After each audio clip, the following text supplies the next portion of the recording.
Welcome to the stage, Gene Marcley. That's because I'm blind. So very often when people hear that I'm blind, they want to ask me, what's it like to be blind? So before we even get there, I'm going to tell you. This is what it's like to be blind. Everybody, close your eyes, please. That's it. That's all there is to it. Now, I was almost late getting here tonight because I stopped to read a Braille sign, and it turned out to be a stucco wall. The crazy thing is it started to make sense for a minute. Yeah. So I'm originally from Long Island, from Amityville actually. We got any Long Islanders here tonight? Or Long Islanders? Any Long Islanders here? Well, once you move to Connecticut, you don't admit that anymore, right? Yeah, I get it. Another question that people ask me is it true that blind people's other senses are more acute than sighted people's? Let me just say it again. Is it true that blind people's other senses are more acute than sighted people's? I say yes. How would I know that? I would be the blind person. How would I know? But we are going to do a little test, a little experiment. Everybody close your eyes again, please. Okay, so what do you think? We figured it out, right? Okay, that's good. That's good. So, as you can imagine, being blind in the sighted world can be extremely frustrating. And let me just give you an idea. One of my major frustrations is when I go somewhere, like to the clubhouse. I live in Florida now. We have a clubhouse, and I come in the clubhouse and people say, "Hi, Gene, how you doing? Hi." And I go, "Hi, who's that?" And they say, "Don't you recognize my voice?" No, I don't recognize your voice, because if I did, I wouldn't have said, "Who is that?" So now I'm slapping this old lady around because she pissed me off and put me over the edge there. My frustration level is almost always at an 8 out of 10. Yes. Yeah. So another thing that's frustrating is the house I live in. To me, it's just not square. I walk from my bedroom to the kitchen, and I walk into the couch, I walk into the table, I walk into a chair.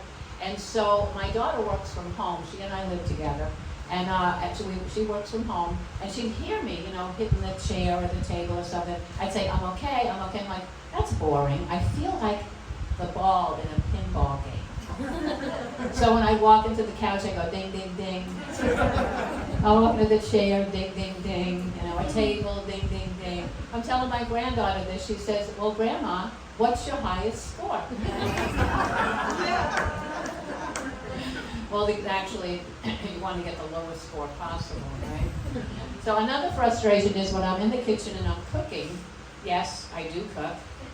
And yes, I'm a pretty good cook. I'll be cutting up some vegetables, and I put them in the pan, and then I put the knife down in order to be able to do that, and now I can't find the knife again, and I'm always a little careful about looking for the great big sharp butcher knife that I just used, fresh. Yeah. So then I find it in the butter. That's softening for the sauce, But here's a very interesting thing. I never lose my glass of wine. Always find that, yes. So here's another frustration. I go into a restaurant, I'm always with friends and or family, and the server will come over, and I'll let the server know I am blind, so when you put food down in front of me, please just let me know you're doing it, because I talk with my hands. I'm going to knock something right out of their hands when they go to put it in front of me. And so they say, "Okay, I can do that." Then I have to explain that being blind means I can't see, not that I can't hear. Yes. Now, using a bathroom by myself, like take this bathroom here, for example. One person bathroom. First, I have to find the toilet. Then I have to find the toilet paper. Now, it's a good thing I exercise a lot because every woman in here knows that you do not sit on the toilet seat, right? You just hover. So while I am hovering, I am feeling around for the toilet paper, which is very often on a cute little stand, 3 feet away from where you're squatting.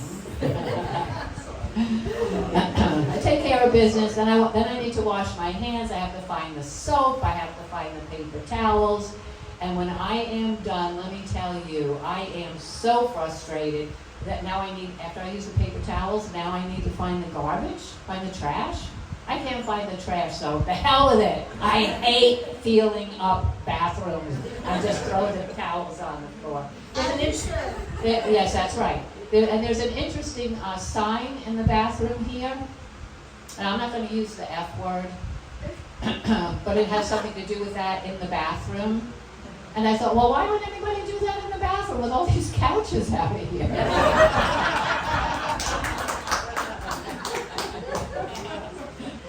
Now, my children tell me that as I've gotten older, that I have gotten more mellow.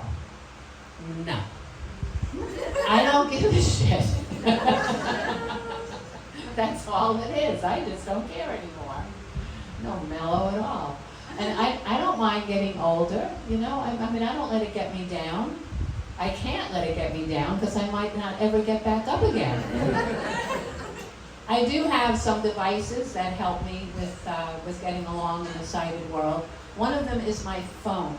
I have a phone made especially for blind people, and one of the apps it has on it is a camera that will take a picture, and then AI will describe the picture to me in great detail. So what is the first thing that I did, do you think, when I got this camera, right? I took a picture of myself. So it says, an elderly woman with graying hair and a smile. I'm like, elderly woman? What? I mean, I haven't seen myself in a mirror for a long time, Elderly woman. I must have aimed this thing at the picture of my grandmother by mistake, Oh my, and gray hair? These are wisdom highlights, honey. Yeah. Oh, my crown. That's right, I'm wearing a crown. Well, you're probably wondering why I came up here with a crown on. I mean, do I think I'm like the queen of comedy or something? I think you are. Thank you. Well, I went to the dentist one day, and she said I needed a crown. And I said, I know, and here it is. Here's what you don't know, though, is that my regular dentist is in Mexico. I used to live in Arizona, and so my regular dentist is in Mexico. And when I go to Mexico, I always make sure I buy some things that are really cheap in Mexico, besides a crown. $500. $2,200 crown, $500 in Mexico, okay? So I like to get Kahlua, little tequila, and vanilla extract. But the last time I went, I was living in Florida, and so I had to get all this stuff back in my suitcase without it leaking. And I thought, how am I going to do that? So I got the 2-gallon Ziploc bags, and I bought some condoms. I put condoms on every one of the bottles, tied a knot in them, and then I put them in the Ziploc bags, and I folded them into my suitcase so nothing would clank against anything else. Somebody was laughing when I said that vanilla before, right? Yeah, like $2.99 for a pint of vanilla. Dude, that's solid. So I get back home. I'm very, very happy to discover that all my bottles of tequila and Kahlua and vanilla made it back safe and sound. So my daughter Deborah comes over the next day to see if I needed anything, and that I made it home okay and everything. And she goes to throw something in the trash in the kitchen, and she sees all those used condoms in there. Too busy night last night, Mom? So I started to tell her about it, and I said, no, and I went, yeah. what she was thinking was way, way, way more fun than what actually happened. And I have this propensity towards learning about things that are kind of unusual. And one of those things is that female dragonflies will play dead so that they don't have to mate with an undesirable male dragonfly. I'm not quite sure what would make them undesirable, but that's what they do. And I thought, well, that's a little drastic. All I ever did was pretend I was sleeping. Worked for years. Another little known thing, although a lot of people know this now, you know the skin that's on your elbow? Yes. Yeah, what is that called? Weenus. Your weenus, that's right. Thank you, Friends, right? And Friends is the one that taught everybody in the world that that's called your weenus. Well, when I am being guided somewhere, I am often holding on to someone's elbow. So I am holding on to their weenus. You can have a lot of fun with that, like on Thanksgiving, or you have a family dinner, and Grandpa, could you please get your weenuses off the table? Also, if you want to get ahead in life, you start hanging out with people who are where you want to be. So instead of rubbing elbows with those people, you will now be rubbing weenuses with these people, which sounds like way more fun, even if it doesn't work. Now this skin here, the web in between your thumb and your forefinger, you know what that's called? That is your vagina. This is true. Now, I know that when I am holding on to someone's elbow or weenus, that very often my vagina is touching the weenus. And to my knowledge, there haven't been any offspring. But just think, it's summertime, you guys just had a real heat wave here, right? So I'll bet some of you got ice cream cones and were standing out there in the heat, licking the ice cream cone, and now it's dripping down onto your hand. And excuse me, I have to lick my weenus. My vagina. Yeah. So, I come from a big family. I grew up in Amityville, as I said. There are 9 of us in the family. And so, guess what? We were Catholic, right? Does anybody know what the only form of birth control that the church approved of, the Catholic Church approved of years ago was? The rhythm method, yes. So after most of us kids were grown, my parents told us there was a new priest in town.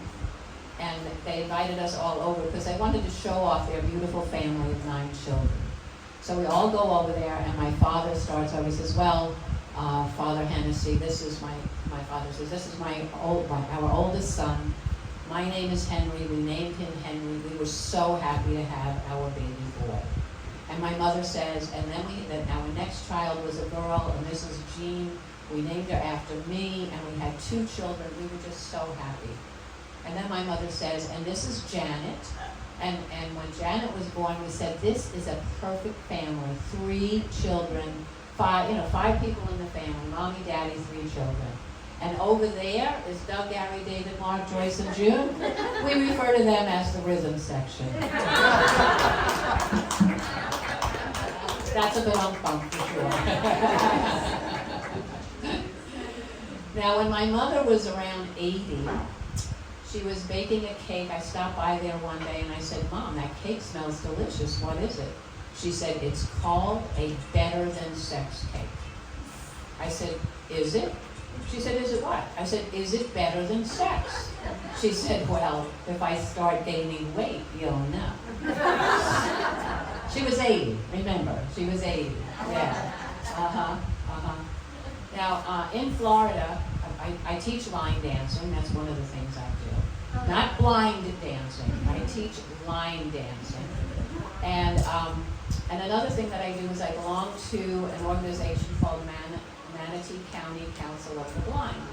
And one of the women in our group at a meeting not too long ago was talking about taking the ferry. I live in Bradenton, Florida, and there's a ferry that goes from downtown Bradenton over to Anna Maria Island.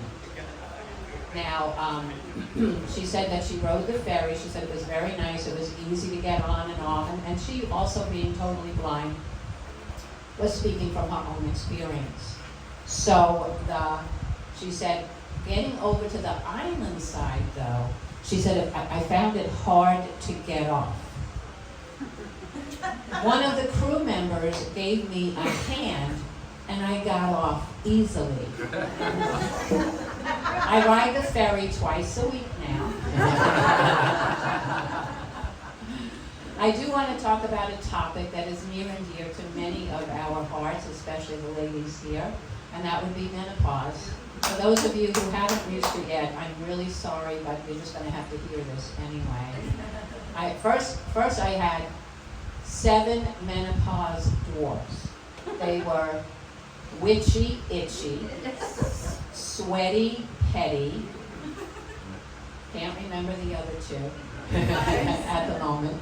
The last one was wacko.